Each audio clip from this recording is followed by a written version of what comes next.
Hello everyone, c'est Nabiki World et aujourd'hui on se retrouve pour The Video. Vous avez certainement vu dans le titre, je vous l'annonce enfin. Mais vous allez me dire, qu'est-ce que je vous annonce? Bon, vous avez certainement dû remarquer le petit emoji, les deux petits emojis de l'avion et le drapeau de la Corée du Sud. Je tiens à vous officiellement que je pars à Séoul cet été, le 27 juillet. Je pars en Corée du Sud. J'arrive pas à me dire que c'est vrai. Ça fait 10 ans que je suis K-pop fan, ça fait 10 ans que je rêve de partir en Corée du Sud. Et j'ai enfin pu réaliser mon rêve. J'aurai 19 ans quand je partirai et c'est mon cadeau de moi à moi pour mon bac que je n'ai pas encore obtenu. Mais je prie de tout mon cœur de l'avoir. Du coup, ben voilà, c'est enfin la chose que je vous cachais depuis des mois et des mois et des mois, parce que j'ai pris mes billets en décembre quand même. Mais ça fait quelques années que j'y réfléchis et que j'ai travaillé tout cet été pour ça. Bref, c'est pour ça que pour ceux qui me suivent sur Instagram, n'hésitez pas à venir me suivre sur Instagram. Mon compte Instagram est dans la barre d'infos. Voilà, dans la description. Et du coup, c'est pour ça que j'avais fait mon passeport il y a quelques temps déjà. Je l'ai fait quand mon passeport? Je l'ai fait en novembre, en octobre-novembre. Donc c'est pour ça que tout le monde me dit: ah tiens, un passeport, je veux un passeport et tout. Voilà, pourquoi je pars, pourquoi j'ai un passeport en fait. Pourquoi j'ai un passeport. Voilà. Et du coup, bah, la vidéo va se diviser en plusieurs parties. On aura de comment on est arrivé au fait que je prenne la décision de partir en Corée du Sud, parce que c'est quand même tout un processus qui est quand même assez long, de réflexion, etc., qui a quand même des discussions avec mes propres parents. Deuxième partie, on aura l'expérience d'une pote à moi, donc j'ai tout écrit sur un petit carnet avec toute son expérience, tous les prix elle a pris, etc. Et enfin, la dernière partie, c'est mon côté, tout ce que j'ai payé, tout ce qu'on veut faire avec ma pote, etc. Parce que oui, je ne pars pas seule. Donc voilà, je vais vous partager tout ça. Et donc du coup, on va commencer par le commencement. Déjà, je pars pas tout seul, je pars avec Chacha, que vous connaissez très très bien, pour ceux qui ont vu mon vlog sur 80s ou qui ont déjà vu mes vidéos en story Instagram, que je parle énormément de cette personne-là. Voilà, je l'ai rencontrée il y a maintenant après bientôt 2 ans. On s'est rencontrés, je crois, en été 2023, si dans mes souvenirs ils sont bons, grâce à Seventeen. Et on se disait qu'on voulait trop partir en Corée du Sud. Et en plus, on veut partir en même période. Parce que elle est rentrée en études supérieures. Et moi, actuellement, j'ai encore le bac. Parce que je savais très bien que j'allais avoir le bac à ce moment-là. Donc on s'est dit qu'il fallait qu'on parte en été, c'est la seule solution. Je sais que c'est pas le meilleur temps pour partir en Corée du Sud parce qu'il fait extrêmement humide, il fait extrêmement chaud. Mais comment vous dire que j'avais pas d'autre solution, et si c'était pas maintenant, ça ne serait peut-être jamais, j'aurais peut-être jamais l'occasion de partir en Corée. Donc du coup, on a quand même décidé de partir dans cette période-là. Donc on a pris nos billets d'avion en décembre du coup 2024, comme je viens de vous le dire. Le 3 décembre exactement, parce que il y avait des réductions, parce que c'était le Travel Tuesday. Du coup, on a réussi à avoir pas mal de réductions. Je vous dirai le prix, bien sûr, du coup, dans la troisième partie de la vidéo. Voilà. Donc on en est arrivé là en discutant, etc. J'ai trouvé un travail. Là du coup je recommence à travailler à partir du 15 mars. Donc voilà, donc c'est littéralement la semaine prochaine, genre le week-end prochain. Actuellement au moment où je tourne la vidéo on est vendredi et moi je vous la poste le samedi à 16h30. Donc voilà. Donc du coup on avait comme projet de faire ça, on a beaucoup réfléchi, j'en ai parlé avec mes parents, elle en a parlé avec ses propres parents. On a dit est-ce qu'on avait le budget, et je me suis pas dit non, j'aurai jamais de sous, etc. puisque j'ai trouvé un travail. Donc ça, voilà, je suis trop contente, je m'étais trouvé un travail, j'ai travaillé tout cet été. Donc je n'ai pas eu d'été en soi, je n'ai pas pu voir ma famille, etc. puisque voilà, j'ai réussi à avoir une semaine de vacances, ce qui m'a permis de voir mes 2 meilleures amies que vous n'avez jamais encore vues dans mes stories, enfin dans mes vlogs, etc. puisque je les vois pas souvent vu qu'elles sont en études supérieures sur Dijon. Donc c'est un peu compliqué, mais je sais qu'elles me soutiennent à fond pour ce voyage. Bref, du coup voilà, donc c'est un processus qui est quand même assez long parce que c'est des réflexions. Là je pars quand même 3 semaines en Corée du Sud, du coup j'y vais toute seule, enfin je suis accompagnée mais on sera à la découverte du pays. Bref, c'était quand même des réflexions qu'il fallait que j'en parle avec mes parents, et mes parents m'ont soutenue à 100% et ça j'en suis tellement heureuse et je suis trop contente de vous l'annoncer. Ça fait quelques temps que je vous tease l'histoire, mais certaines personnes ne sont déjà au courant, notamment ma pote qui m'a fait l'expérience. Du coup on passe à l'expérience, à son expérience. Voilà, donc j'ai vraiment tout. J'ai le budget qu'elle avait, donc elles sont parties à 5 elles, et elles sont pratiquement parties un mois. Voilà, donc j'ai tout le budget, tout ce qu'elles m'ont noté, etc. Et j'ai noté aussi mes propres choses. Bref, du coup on passe à la deuxième partie de la vidéo. Donc elle avait un budget, ces 5 copines avaient un budget assez luxueux parce que elles travaillent, elles sont beaucoup plus âgées. Donc elles avaient un budget entre 4 et 5 000 euros. Vous n'avez absolument pas besoin d'autant pour partir en Corée du Sud, je tiens à vous le dire. Voilà. Vous pouvez vraiment partir avec même pas 2000 balles pour la Corée du Sud si vous vous y prenez bien à l'avance, si vous savez réserver, si vous connaissez un peu les astuces. Je pense que vraiment ça pourra grave vous aider donc cette vidéo, parce que je vais vous donner des petites astuces personnellement à la fin de la vidéo au niveau de mon expérience. Voilà. Donc du coup c'est quand même un budget assez conséquent, et du coup elle a pu quand même se faire plaisir en sachant qu'elle n'est pas partie qu'en Corée du Sud, elle a fait aussi la Chine et la Thaïlande, mais du coup ça sera pas dans cette vidéo. Mais voilà, du coup je vous mets son compte Instagram dans la bio, enfin dans la description, son compte Instagram où elle fait des go et son compte Instagram K-pop où elle vend des PC, puisque voilà, on s'est connus un peu grâce à ça, grâce à Seventeen surtout, les hommes qui sont derrière là. Donc du coup elles étaient 5 et elles en ont eu à peu près pour l'avion 750 € par personne. Voilà, et les logements pour 30 jours, donc pour un mois, elles en ont eu pour 1450 €. Ce qui est énorme parce que pour un 30 mois, vous pouvez trouver beaucoup moins cher, mais elles ont décidé de ne pas se priver. Voilà, elles ont dit c'est le voyage de leur vie, elles ont décidé de ne pas se priver. Donc, du coup, l'un des premiers voyages, même après Séoul, ça a été Jeju. Elles sont parties du 26 au 30 septembre, donc oui, elles sont parties en septembre, j'ai oublié de vous dire ça. Donc le billet aller-retour c'était 55 €, le logement 750 € en sachant qu'elles ont pris une villa au bord de mer. Très très luxueux avec un barbecue géant dehors, voilà, c'est très luxueux hein, et vous n'avez pas forcément besoin d'autant. Mais ma pote et ses collègues ont décidé de ne pas se priver. Pour la location de voiture, elles sont à peu près à 180 €.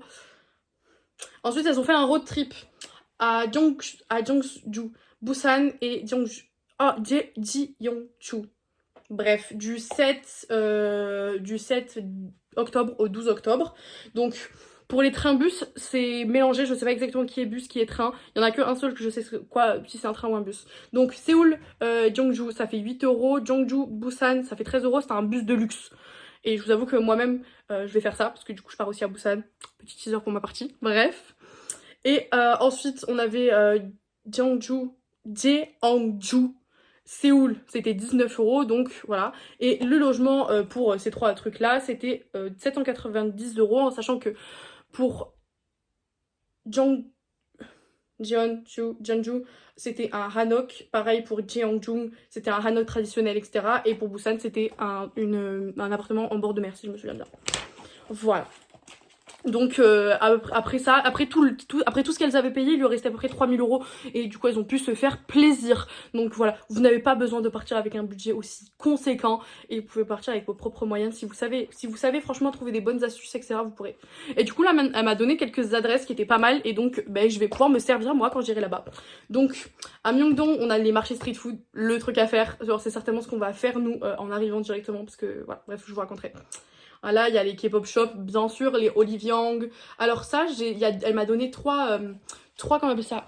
Elle m'a donné 3 adresses, enfin 3 boutiques. Je pense que les membres de Seventeen sont égéries, puisqu'elle m'a écrit Innisfree Mingyu. Donc je pense que Mingyu était une égérie de Innisfree. Vanilla, c'est Jonghan. Et The Face Shop, c'est Wonu. Donc ça doit être des trucs comme ça.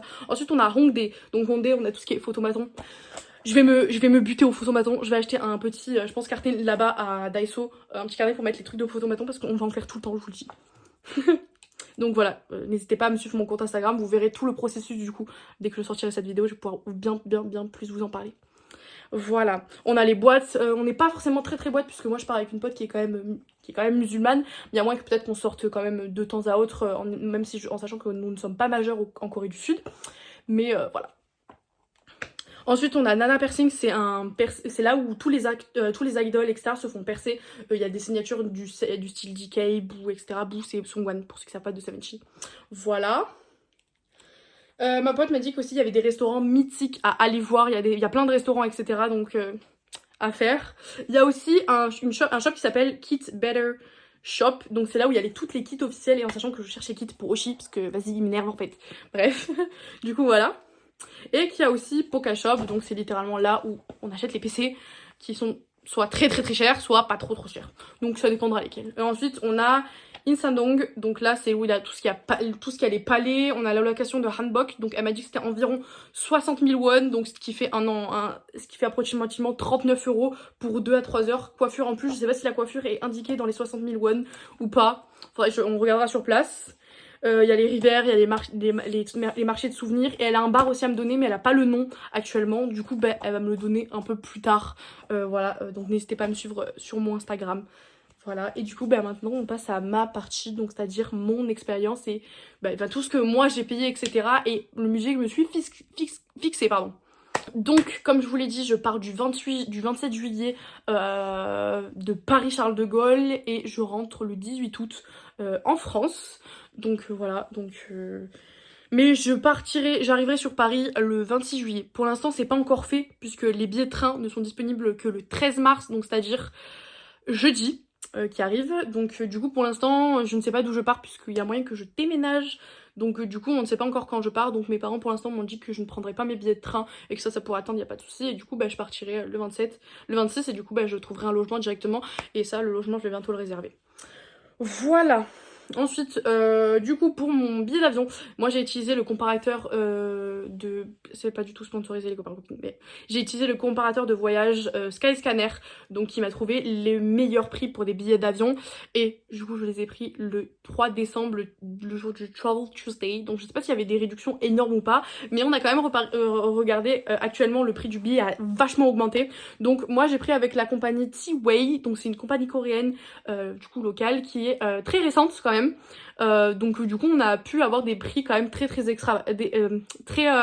attractifs. Ma pote, en sachant qu'elle est partie hors saison entre guillemets, elle est partie en mi-septembre jusqu'à mi-octobre, elle en a eu quand même pour 750 euros. Moi j'en ai eu pour 692 euros aller-retour sans escale. On n'avait pas d'escale, on avait genre 0 escale. Du coup franchement je trouve que c'est quand même très rentable ce qu'on a fait.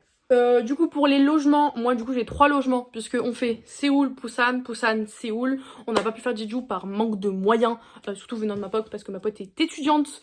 Donc du coup c'est pas la même chose que moi en vivant chez mes parents. Du coup je peux mettre tout de côté. Voilà. Du coup pour les logements, pour Séoul on a une guest house que ma copine dont je vous ai parlé l'expérience m'a conseillé. Donc c'est le logement qui nous a coûté le plus cher. On y reste une semaine et du coup on a payé 372 euros et 58 centimes pour une semaine complète. Du 28, parce que du coup on arrive le lendemain en Corée du Sud, hein, du 28 au combien? Au 4 août. On y reste au 4 août. Ensuite, Busan, c'est le logement qui nous a payé le plus cher, en sachant qu'on cherche, en fait, qui nous a coûté, c'est l'entre-deux, mais on reste beaucoup moins de temps. Donc on y reste du 4 août au 9 août, et là on a pris un hôtel vue sur mer. Ça nous a coûté 775 euros et 71 centimes par personne. Voilà, et ensuite pour l'autre, pour la deuxième semaine, pas du tout, pour du 9 au 18, donc là on reste à peu près 9 jours littéralement, 9 jours, et là on a pris un petit hôtel à 180 euros, c'est pas un hôtel de fou. Je me suis dit que pour la dernière semaine je voulais pas un hôtel de fou parce que ça m'intéresse pas d'avoir des hôtels, moi c'est vraiment la ville, tout ça que je veux tout visiter, donc voilà. Du coup, bon, comme les trains, je vous ai dit, pareil, on attend. L'hôtel pour Paris, j'attends la fin du mois quand je serai payée. Le téléphone, je me suis renseignée sur TikTok, etc. Donc je me suis dit que j'allais prendre Tingu Mobile. C'était ce qui était le plus rapport qualité-prix, ce qui était le mieux. Et donc c'est 22 euros de giga, je crois, illimité pour un mois. Et du coup je prendrai un mois, même si je reste que 3 semaines, c'est pas très grave, je m'en fous. Même de payer plus, ça me fait payer moins finalement. Voilà, et même si je sais qu'il n'est pas obligatoire pour les Français, je vais faire le KETA pour ne pas avoir à remplir les papiers en sortant de l'aéroport ou dans l'avion. Donc je vais faire le KETA. Donc KETA, qu'est-ce que c'est? C'est le visa le visa pour pouvoir rentrer sur le sol coréen. En tout cas, nous en France, nous les Français, nous n'avons pas le besoin de le remplir. Mais personnellement, je préfère le remplir. Voilà, comme ça, j'ai pas à remplir tout ça. Et du coup, j'achèterai mon téléphone 2 jours avant le départ et le KETA, pareil, 2 jours avant le départ. Voilà, donc après pour les activités qu'on voudrait faire, on voudra faire forcément les hanbok, c'est un truc à faire quand vous allez en Corée du Sud, à Séoul, n'importe quel temple, c'est à faire, voilà, je vous le dis, c'est à faire. On va aussi visiter la Namsan Tower, c'est en plus là où la guest house où on est pour la première semaine de Séoul, on a une vue sur la Namsan Tower. Quand je vous dis que c'est pas de c'est pépite, je suis trop contente. Voilà, on a vu quelques activités à faire, je crois que ça c'est plus sur Busan qu'on va les faire parce que c'est plus en bord de mer. C'est littéralement, en gros vous êtes tiré par un avion et vous êtes dans l'air accroché à des gilets. Je crois que c'est celui-là, et après il y a aussi une tyrolienne, on va faire ça. Il y a un autre truc que je vais faire, mais pour l'instant j'en parle pas parce que je sais pas encore, je suis pas encore sûre, mais je vais faire quelque chose là-bas moi aussi pour en souvenir entre guillemets. Donc voilà, donc je vous en parlerai certainement un peu plus en story Instagram les prochains mois, je pense que quand j'aurai réservé. Voilà, qu'est-ce qu'on voulait faire d'autre? Bon, en fait, il y a tellement de choses qu'on veut faire que pour l'instant, on réserve petit à petit. Voilà, on vient à peine de finir de réserver tous les hôtels, enfin tous les logements, donc on est quand même très très contente d'avoir eu pas mal de réductions parce que ils avaient vachement quand même augmenté. Hein, ils étaient quand même passés pratiquement... Enfin, ils avaient vachement baissé, pardon, le prix parce que les prix étaient quand même beaucoup plus haut au début. Par exemple, pour la guest house, on devait payer normalement 380, presque 90 euros. Machin, là, on est passé à 72, pareil, bref. On a quand même vachement baissé, je trouve. Donc, je suis quand même très contente, voilà. Oui, que j'allais essayer de voir pour faire des concerts, qu'on aille certainement aller voir des matchs de foot. Même si on regarde pas le foot, j'aimerais bien faire des trucs comme ça. Notamment aussi aller à la Yosei. Pas forcément pour s'y inscrire parce que bon, voilà. Mais pour essayer de voir pour avoir la jaquette. Parce que je sais que ça se vend. J'ai vu sur TikTok, en me renseignant un petit peu, qu'on pouvait avoir des accessoires, même si on faisait pas partie de Yosei. On pouvait avoir des accessoires des universités voisines. Donc si j'arrive à pouvoir les acheter, j'aimerais bien. Du coup, j'aimerais m'acheter la jaquette de la Yosei et la jaquette de la Korean University. Genre, c'est l'équipe rouge, vous savez. C'est entre la Yosei, c'est la bleue, et la Korean University, c'est la rouge. Du coup, c'est un peu les deux écoles rivales. Donc, j'aimerais trop avoir les deux jaquettes. Bref, pour l'instant, c'est pas encore acté. Mais voilà. Je crois que c'était tout ce que je voulais vous dire. Bref, je pars en Corée du Sud. C'est officiel. Je vous le dis. Je vous le dis. Genre, je vous le dis, c'est bon. Je pars en Corée du Sud. Je pars en Corée du Sud. C'est beau. Je suis trop contente. Bref, je fais de très gros bisous. Pour continuer à suivre mes aventures, notamment en Corée du Sud, il y aura bien sûr des vlogs qui se feront, puisque je vais m'acheter une caméra normalement pour mon anniversaire, pour mes 19 ans. Donc, n'hésitez pas à me suivre sur cette chaîne YouTube et sur mon compte Instagram qui est en description. Voilà, il y aura aussi le compte Instagram de ma copine qui m'a donné son expérience, qui était, ma foi, très bien, et que j'ai vu qu'elle a kiffé la Corée du Sud. Et je sens que je ne vais pas pouvoir la repartir. Bref, je vous fais de très gros bisous. C'était Nabike World, prenez soin de vous. Voilà, je vous aime. Bref, je pars en Corée du Sud.